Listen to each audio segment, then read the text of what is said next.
नमस्कार दोस्तों। पूरे देश में इस समय पूरे हिट एंड रन मामला जो है वो सुर्खियों में छाया हुआ है और ये जो हिट एंड मामला है ये हमें सोचने पे मजबूर भी करता है कि हमारा जो सिस्टम है ये कितना सड़ा हुआ है। हमें ये सोचने पे मजबूर कर दे रहा है कि एक जो मध्यम वर्गीय परिवार है उसकी सुनने वाला कोई नहीं है। एक 3 करोड़ की कार से 2 परिवारों की जिंदगियां तबाह कर दी जाती हैं, बर्बाद कर दी जा रही हैं और लीपापोती की पूरी कोशिश भी की जाती है। आप सोच सकते हैं कि जब पुलिस मौके पर पहुंची होगी और देखी होगी कि जो आरोपी है वो 3 करोड़ की कार से चल रहा है तो उस पुलिस की नजरिया जरूर बदल गई होगी और जो बातें निकल के आ रही हैं इस बात को पुख्ता भी कर रही हैं। कहा जा रहा है कि आरोपी को थाने में ले जाकर वीआईपी ट्रीटमेंट दिया जा रहा था। जो आरोपी है उसे जेल में ले जाकर, जेल छोड़िए, थाने में बिठाकर पिज्जा और बर्गर खिलाया जा रहा था। क्यों खिलाया जा रहा था? कि पुलिस को पता था कि जिस घर का नाबालिग लड़का 3 करोड़ की कार से चल रहा था वो परिवार पुलिस के मुंह पर कितना नोटों की गड्डियां मार सकता है ये पुलिस जान सकती है। ये वही पुलिस है जो सूंघ कर पता लगा लेती है कि आरोपी कितना पैसा उसे दे सकता है और इस केस में भी वही हुआ। पुलिस को जैसे ही पता चला कि जो आरोपी है इसके जो दादा हैं वो मशहूर बिल्डर एसके अग्रवाल हैं, त्यों ही थाने के अंदर उस लड़के को, उस आरोपी को वीआईपी ट्रीटमेंट देना शुरू कर दिया जाता है और ये दिखाने की कोशिश किया जाता है कि देखिए ये समाज के गाल पे ऐसा तमाचा है कि जो कहा था ना कि पैसे के बल पर सब कुछ चलता है, तो ऐसे ही केसों को देखकर ये बातें सत्य होती हैं कि किस तरह पैसों की गड्डियों के बल पर 2 परिवार जिनके कमाऊ पूत इस दुर्घटना में मारे गए थे, 2 परिवारों की खुशियां जो आरोपी ने लाखों रुपए की दारू पीकर उड़ा दी थी और उसके बावजूद भी पुलिस उसे वीआईपी ट्रीटमेंट दे रही थी। यहीं पे अगर एक गरीब चाहे एक मध्यम वर्गीय परिवार बाइक से किसी से लड़ जाए तो उस थाने का होमगार्ड और सिपाही भी उसका कॉलर पकड़ के थाने ले जाता है। यहां पे थी औकात ये आरोपी को घसीटते हुए थाने ले जाए? नहीं, क्योंकि उन्हें पता था कि मालदार पार्टी है और यही किया गया। जब कोई शराब के नशे में आरोपी पकड़ा जाता है तो 12 घंटे के अंदर उसका मेडिकल कराया जाता है। अगर कोई भी शराब के नशे में आरोपी हो और उसका मेडिकल 12 घंटे के बाद कराया जाए तो उसके मेडिकल रिपोर्ट में एल्कोहल नहीं निकलेगा। यह जानते हुए भी पुलिस ने कम से कम 13 से 14 घंटे बाद आरोपी का मेडिकल करवाया। रात के 2:30 बजे दुर्घटना होती है 2:15 पर और अगले दिन दोपहर के बाद 3:30 बजे के आसपास लड़के का मेडिकल करवाया जाता है। यह बात दर्शाया जाता है कि अपने जाने में पूरा लीपापोती की कोशिश की गई और वास्तव में यह मामला हाईलाइट नहीं होता तो अब तक पूरे मामले को लीप पोत कर हटा दिया गया होता। यह दिखाता है कि हमारी जो न्याय प्रणाली है वो कितनी सड़ चुकी है। यह दिखाता है कि जो पुलिस विभाग है अगर वो अपने पे आ जाए तो बड़े से बड़े केस को अपने जीभ से चाट सकता है। उसे बस पैसे से मतलब है।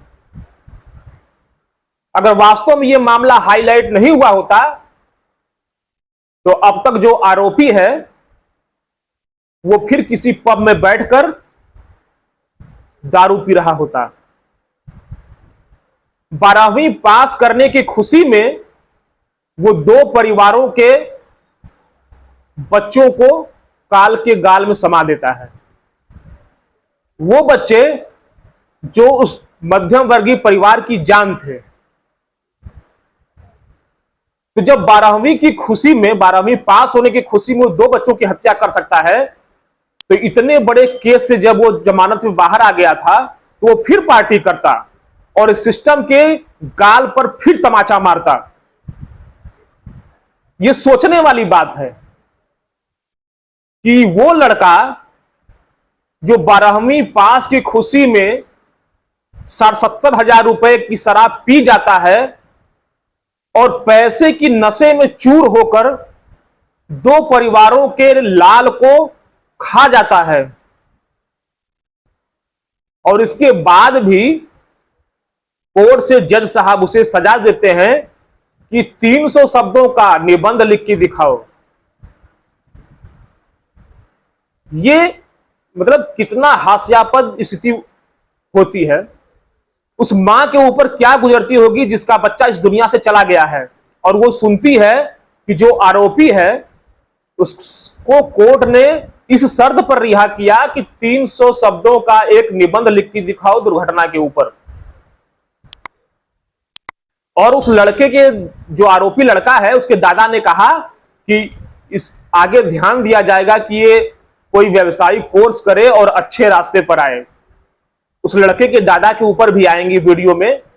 उस परिवार की, जब दादा ही इतना भ्रष्ट और निकम्मा है तो उसका पोता कैसा होगा। 18-19 मई की रात को करीबन 2:15 पर यह दुर्घटना होती है।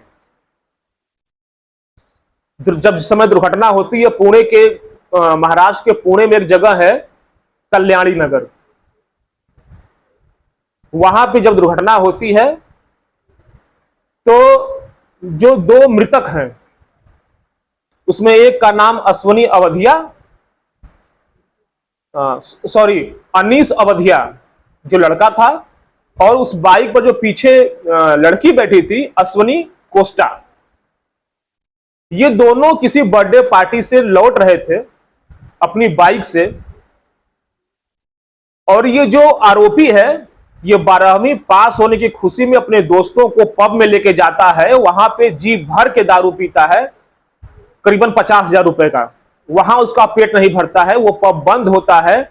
ये दोनों दूसरे पब में जाते हैं, वहां पर भी हजारों की शराब पीते हैं, और उसके बाद जो आरोपी है वो कार चलाता है और 200 की स्पीड में इन दोनों युवक और युवतियों को मैं रोड उड़ा देता है।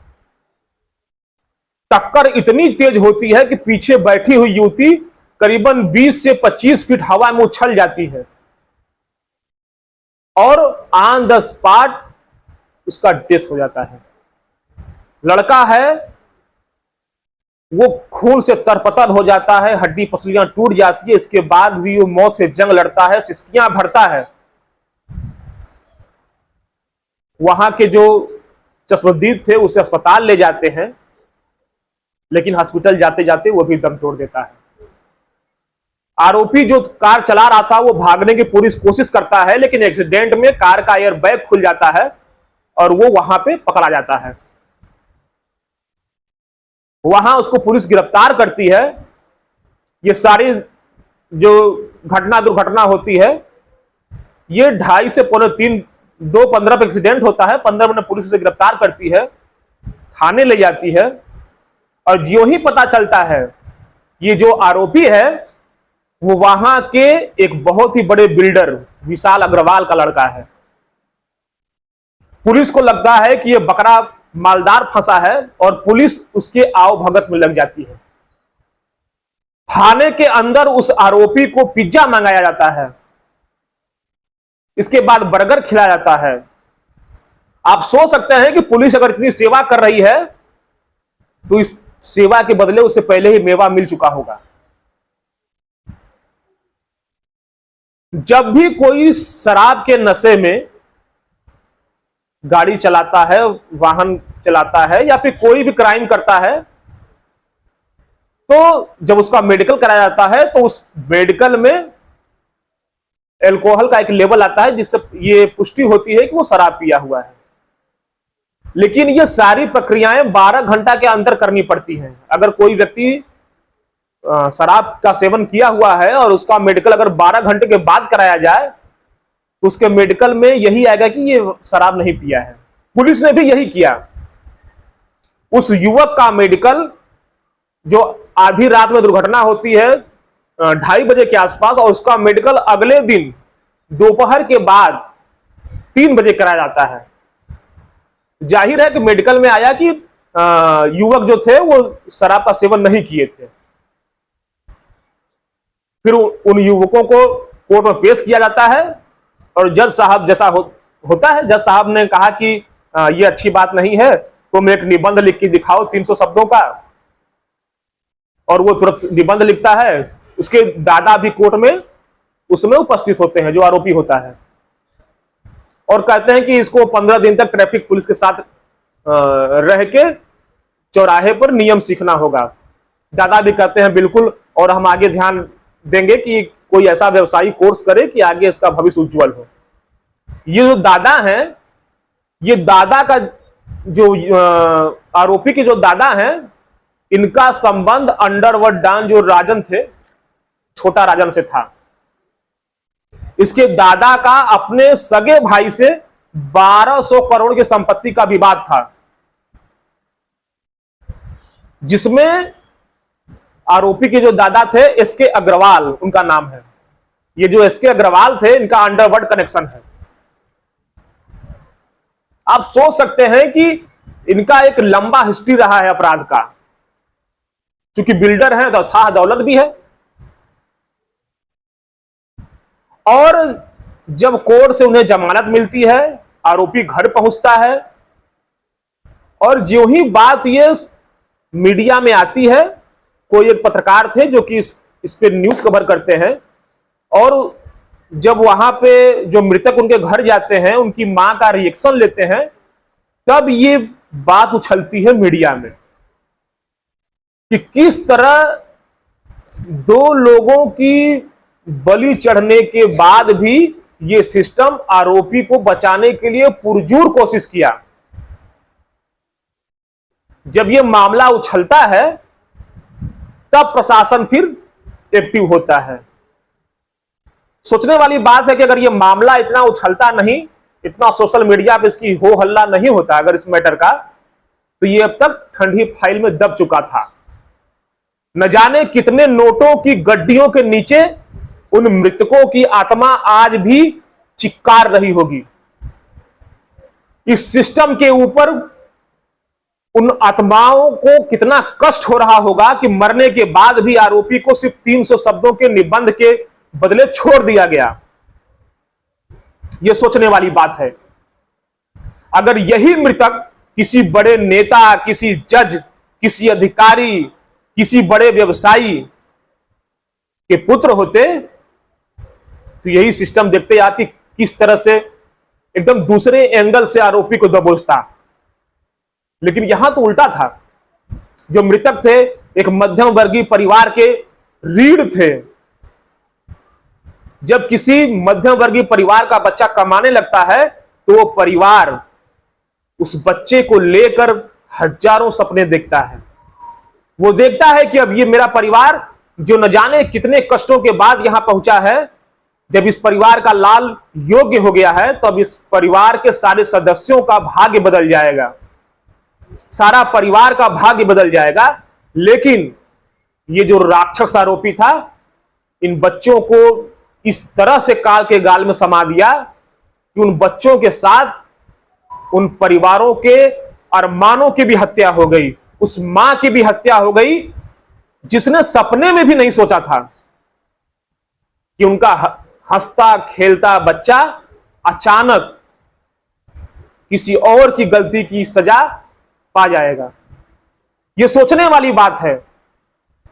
ये जो हमारा सिस्टम है, ऐसे न जाने कितने दर्जनों केस रोज होते होंगे जिन्हें सिस्टम उसी तरह लिपापोती करके खा जाता होगा जिस तरह पूरे हिट एंड रन मामले को खाने की कोशिश की। ये तमाचा है। अगर ये मामला हाईलाइट नहीं होता तो ये ठंडे बस्ते में चला गया होता। ये सोचने वाली बात है। एक बार आप भी सोचिए और ये सिस्टम भी सोचे और वो जज भी सोचे। 17 साल 8 महीने का आरोपी होने की वजह से उसे इतनी रियायत दी गई। मेरा मानना है कि जब इस तरह के क्राइम में कोई भी नाबालिग शामिल हो, चाहे रेप का मामला हो, हत्या का मामला हो, जो मामला संगीन हो, तो नाबालिग होते हुए भी उन्हें के ऊपर बालिग का ही केस चलना चाहिए। यह सिस्टम जो है ना, बहुत ही एकदम सड़ चुका है। यह सोचने वाली बात है। जब पूरे हिट एंड रन मामले की लीपापोती को देखा जाता है ना, तो अंदर से जो आत्मा होती है वो टूट जाती है कि वास्तव में अगर मामला हाईलाइट नहीं हुआ होता तो क्या न्याय मिल पाता। फिर देखिए आगे क्या होता है, क्योंकि सिस्टम जो होता है ना, इस समय मामला हाईलाइट है, कुछ कार्रवाइयां हो सकती हैं, लेकिन जो ही मामला फिर पुराना होगा फिर लिपापोती शुरू हो जाएगी, क्योंकि जो आरोपी है ना वो मालदार है, और जो कमजोर होता है ना, कितने दिन लड़ेगा इस सिस्टम से। क्या एक मध्यम वर्गीय परिवार अरबों की संपत्ति के बिल्डर से लड़ पाएगा? नहीं लड़ पाएगा। पुलिस साथ नहीं देगी, न्यायालय साथ नहीं देगा, सिस्टम साथ नहीं देगा, कितना लड़ेंगे आप? आपकी हड्डी तक को चूस जाएगा यह सिस्टम। जब आपको एक पैसे वाले खिलाफ लड़ना होता है ना, यह सिस्टम ही पूरा पैसे वालों के हाथों में चला जाता है। अभी चुनाव का मामला है तो मैटर हाईलाइट है। ज्यों ज्यों समय बीतेगा पैसा सब कुछ के ऊपर भारी हो जाएगा। खैर, आगे के अपडेट के लिए साथ बने रहिए। तब तक के लिए नमस्कार।